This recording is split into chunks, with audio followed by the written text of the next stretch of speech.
Ciao la Moldavie.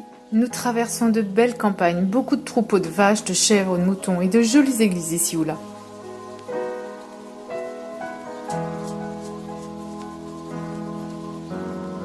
Puis enfin la frontière. Nous voilà donc en Ukraine. Bon, par contre, on a eu droit à 2 contrôles, dont un de l'armée 2 km plus loin. Allez, premier arrêt en Ukraine, Christophe est parti aller acheter de quoi manger. T'as réussi à te faire comprendre? Bah, sauf qu'à la fin ça a sonné et le mec me dit un truc que j'ai rien compris, donc forcément par contre j'ai su expliquer que j'étais français. T'as dit comment? Bah mi francese. Je me rappelais plus. Notre Airbnb est situé à Fontanka, à 20 minutes d'Odessa sur la côte ukrainienne. Donc voilà, je vous fais la visite guidée. En fait c'est une grande pièce de vie avec plusieurs espaces. Et je vais vous montrer tout ça. Alors, on va commencer par ici. Ici c'est la salle de bain avec une petite baignoire et les toilettes. Ici il y a la partie buanderie. Voilà, on a 2 balcons qui donnent sur une petite impasse, donc il ne va pas y avoir grand monde. Voilà, on voit Christophe en bas qui est déjà en train de décharger la voiture. Voilà, ici on a Jonah qui a déjà trouvé des petits jouets pour enfants. Ici on a une première chambre, ils sont sympas, ils nous ont mis un petit lit pour Jonah à côté. Bon, même si c'est pas au sol, c'est plutôt sympa. Je sais pas comment je vais faire, si je vais mettre par terre ou pas. Voilà, un petit espace bureau, un petit espace bibliothèque. Ici on a la partie salon, une première partie salon avec plusieurs canapés. Ici on a plutôt partie salle à manger. C'est super lumineux, mais par contre on est sous les combles et je pense qu'il va faire chaud. Tout est ouvert, il fait déjà assez chaud. Ici ça va être la chambre des enfants. Il y a un grand lit et un petit espace travail. Voilà, on a la cuisine juste ici. Alors, ambiance savane dans la cuisine. Voilà, mais c'est propre. Il y a un grand frigo. Voilà, et enfin, ici, il y a des escaliers qui montent à un petit étage.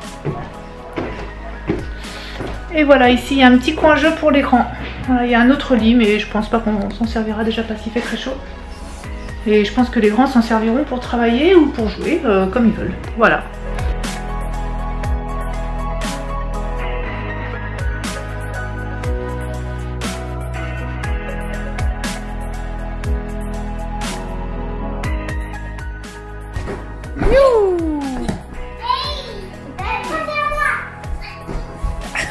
C'est bien mon bébé, bravo.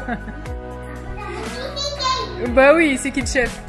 Nous avons pris nos marques à l'intérieur, avec les trésors de cette maison et aussi les jouets pour enfants qu'on a trouvés. Mais également à l'extérieur, où il y a un beau jardin.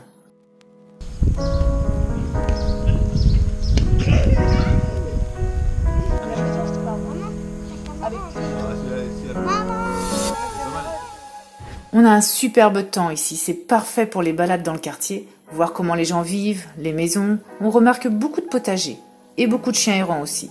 Les enfants ne font pas les fiers, mais moi non plus quand je vais courir le matin, je les fuis autant que je peux.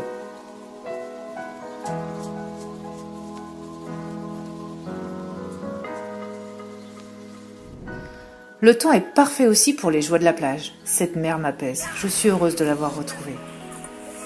Marcher sur la plage comme ça avec les enfants, j'adore.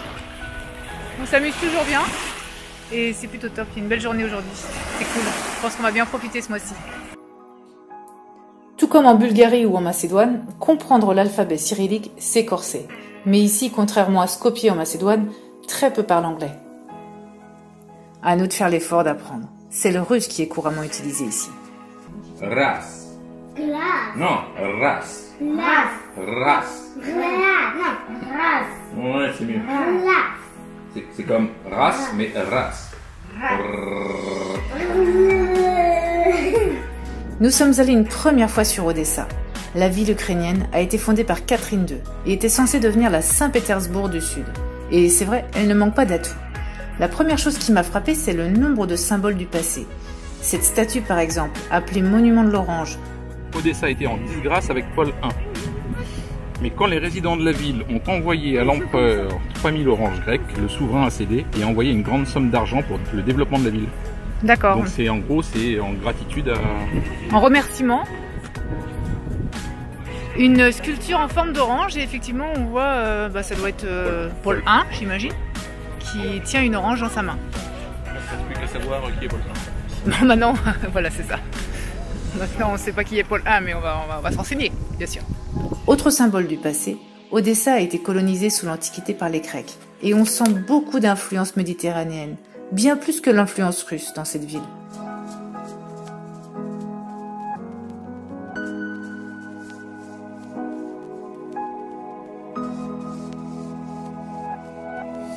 Les statues, l'architecture...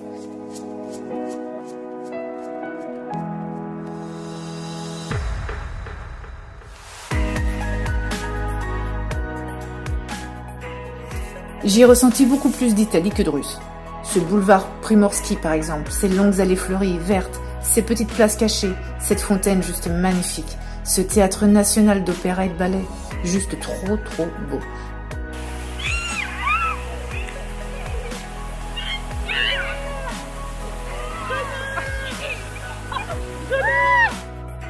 La glace, bon, c'était la petite cerise sur le gâteau.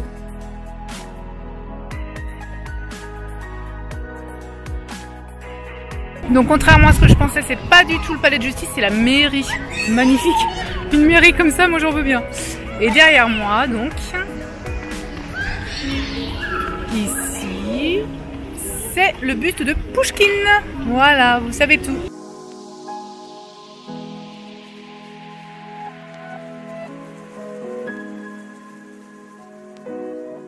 On a terminé aux célèbres marches Potemkine. Pourquoi cette renommée ? En 1905, Odessa connaît une révolution, elle en aura connu beaucoup la pauvre, et un soulèvement d'ouvriers soutenu par l'équipage du cuirassé Potemkine, où des centaines d'hommes sont massacrés dans les alentours des escaliers. En 1925, un film est réalisé, le cuirassé Potemkine, et le massacre est tourné sur les escaliers même, ce qui les a rendus célèbres.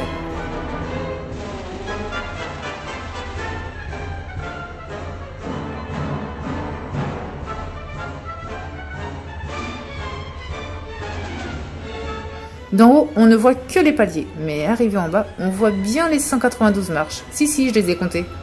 Et même pas de pause. Voilà, un premier regard sur cette Ukraine, sur Odessa en particulier. À très vite.